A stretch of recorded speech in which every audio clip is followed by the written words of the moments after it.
Since the first genome of SARS-CoV-2 was deposited in the public databases in mid-January, the number of available sequences has increased massively and almost exponentially.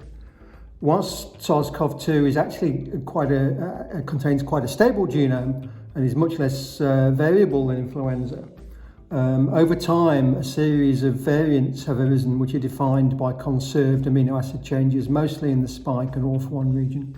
When designing PCR-based assays for viruses like SARS-CoV-2, it's important to consider the biology of the virus itself. In addition to the RNA genome, the genes down the right-hand end of the genome will be present as subgenomic RNAs in infected cells, so these targets will actually be enriched relative to the viral genome itself.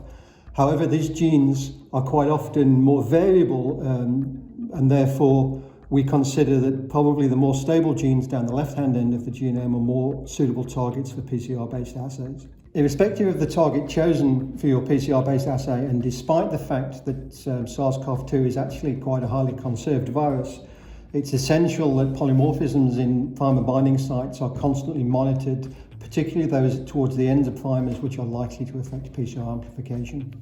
In addition to detection of SARS-CoV-2, it's becoming more important to develop assays which are able to define these variants.